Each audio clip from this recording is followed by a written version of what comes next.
I'm going to show you something that will make your eyes pop out through the back of your head. Guys, good afternoon. A year and a half ago, I did a review on X-Peng Aeroht X2. Then I even had a chance to fly the X1 convertible. It completely turned my mind about what will happen next, and maybe the director of The Fifth Element with Bruce Willis already knew something.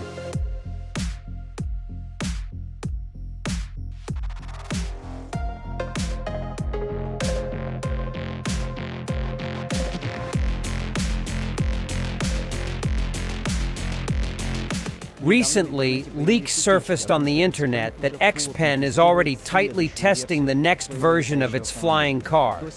We didn't know exactly what it would look like until today, but today is its official release.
Dimensions. They won't tell me the dimensions and won't let me measure with a tape measure. I'll tell you why. Flying cars today is the fiercest competition in the world. Competition, you know with whom? With the United States of America. So you can't yet. But they allowed to say just my opinion. I think here 6 meters, in width 2, in height somewhere 1,300, maybe 1,350. And with a propeller, it would probably be 1,700, I think. It's the same story for engine power and battery capacity. The exact information will appear when it will be officially on sale. I hope it will start this year.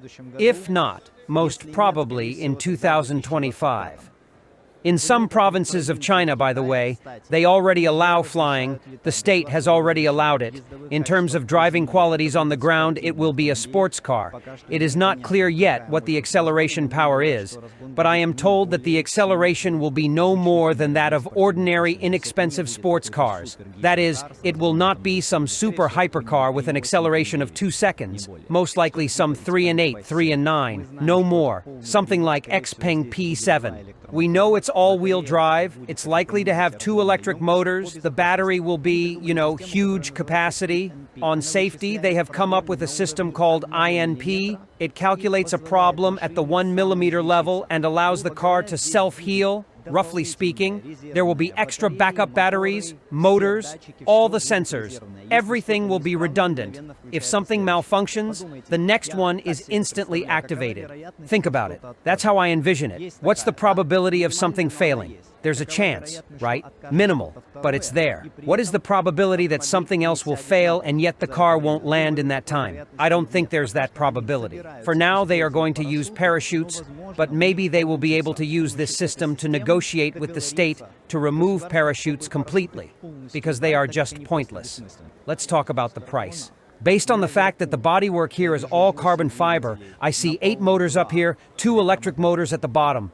And a big, very big battery, I'm guessing 200 kilowatt hours at least. My prediction,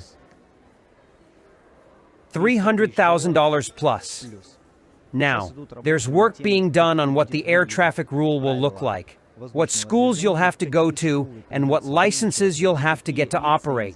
But we know today that X-Peng is working very closely with the government to simplify. They're saying that there will definitely have to be additional training and licensing, but it will be a lot easier than flying a helicopter. The suspension is double wishbone in the front, multi-lever in the rear, air suspension. The rear wheels are 22nd and they thrust the front wheels. But it's not yet clear what degree. It's a secret. Let's have a look inside.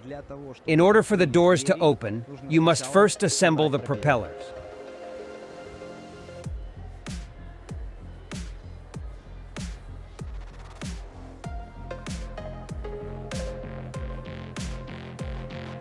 I'm sure a lot of people are wondering how strong the cockpit windows are because there are propellers spinning around. The windows are armored, the propeller will not penetrate them. The doors also have a quick open emergency button.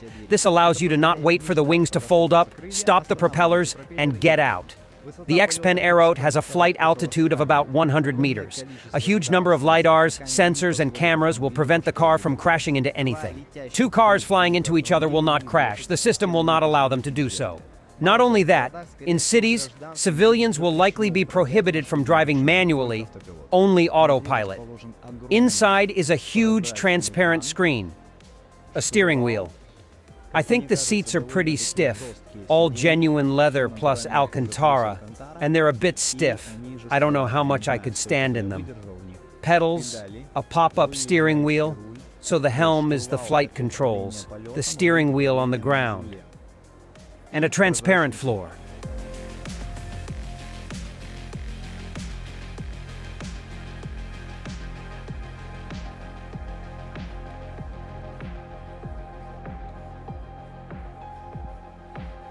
Instead of side mirrors, there are cameras. I'm interested in the climate control. Where's the air coming from? Yeah, right, the air from the ceiling. If the door cannot be opened, there is an emergency door release lever.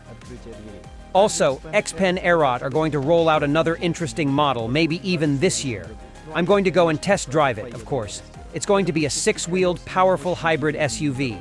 Yes, exactly hybrid, you did not think, with 2 rows of seats for 5 passengers, all-wheel drive and air suspension. At the rear of it will be a small flying car for its 2 passengers. The SUV will have a large tank of gasoline and a huge battery. It will also have the ability to charge the flying car and will have advanced off-road qualities. Such a version will be suitable for those who love to go out and fly. All types of flying cars will need a license to drive. Such an SUV will be cheaper than a flying sedan.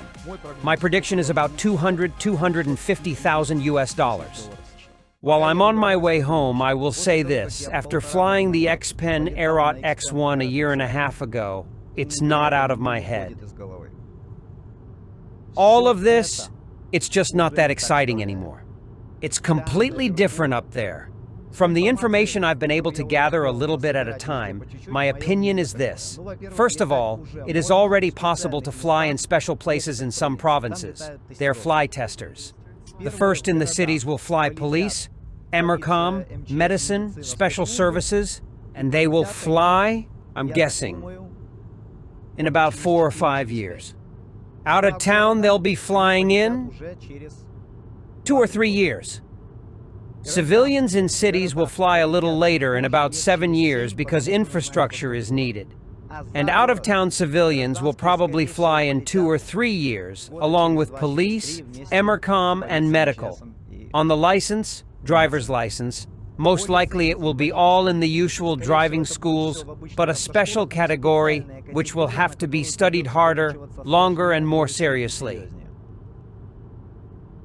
And as soon as such an opportunity arises, of course, I go straight to learn because, again, I can't get it out of my head that things are completely different up there. This was about short distances. I'm talking about 100-kilometer flights approximately. Long-distance flights, it's all down to 2 companies, BYD and Cattle. As soon as they learn how to create batteries as small as 100 kilowatt-hours, but with a capacity of 500 kilowatt-hours, then long-distance flights will begin. Okay, if you made it to the end of the video, take care. See you again.